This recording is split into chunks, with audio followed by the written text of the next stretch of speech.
International editor Isabel Oakeshott is still with me in the international area of London Bridge in London. But let's talk about the BBC. As I said before the break, the BBC has commissioned an independent report basically to tell its journalists how to do journalism. They've hired somebody called Madeline Sumption. Don't know who she is, but I'm sure she's a fantastic member of the great and the good.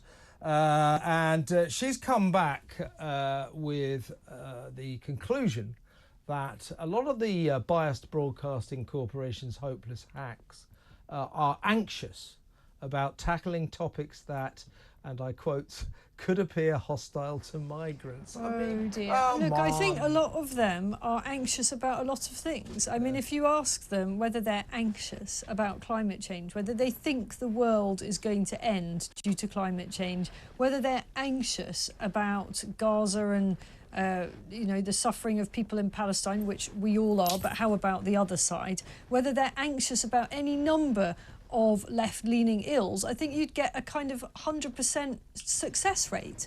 The irony here is that the BBC will employ hundreds of people to promote diversity, equality and inclusion in the corporation. But the one thing that they don't seem to promote in terms of diversity is diversity of opinion and thought amongst their own staff. Where are the people giving an alternative point of view on some of these arguments? They're just not, they don't seem to be very evident. Yeah, the BBC Broadcasting House in central London used to be in Wood Lane in East London. Yeah. And the BBC spent £1 billion moving it into central London, £1 billion. And a lot of people, my executive friends at the BBC, said that's because it would be easier for us to go to lunch at the good restaurants. I don't put it past them, I really don't. But perhaps that's slightly facetious. But Madeline Sumption, to go back to her report, she was hired by the BBC board.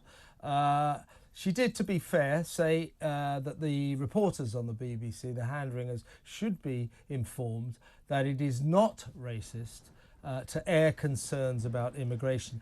Why do they need to be informed of that? I mean, if they don't because they think it realise is that, racist. if they don't realise that, they've no job reporting on anything political. Yeah, well, that's because they do think it's racist to cover that sort of story. If you talk to, I don't know, someone from the Reform UK party, Ben Habib or someone, you know, who says, you know, we've got to do something about this, they think Ben's a racist. They think it's a racist. Ben of Pakistani heritage. Exactly. That's our Ben. He doesn't half cause a problem for them. What are you going to do about that?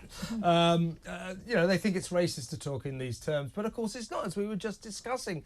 The migrant crisis is causing an infrastructure crisis in this country. We cannot handle all these people coming here. Literally, that is not racist to confront that reality. And nor is it racist, actually, to talk about cultural differences, to talk about the fact that it was one of those streets just along from Oxford Street which had Happy Ramadan or something similar. Well, fine, but what about Happy Easter, Happy Lent? Not that Lent's a happy time. Changing your population to this extent, of course, is going to change the culture. So fine, if that's what the majority of voters want, then that's what they want. But let's have an open debate about what it means. Absolutely. And other elements of this report, Ms Sumption insisted that the state broadcaster, listen to this is a quote, provides a lot of excellent content on migration.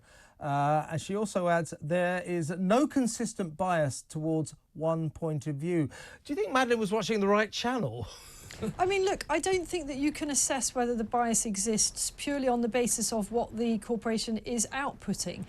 So much is left out. So are they, I would be interested, and perhaps she did do this, did she assess how many stories they're not covering? Yeah, and that's what an about the prominence of point. stories that might be difficult? How much is suppressed in the running order because it might be a little bit uncomfortable or awkward? The BBC's approach to its really, really bad biased journalism problem is this, is for Tim Davie or whatever Director General is screwing it up at the time, to periodically say, yes, we do have to look at this, we do have to be slightly careful, yes, we were a bit biased during the Brexit campaign, and we must pull our socks up in that respect.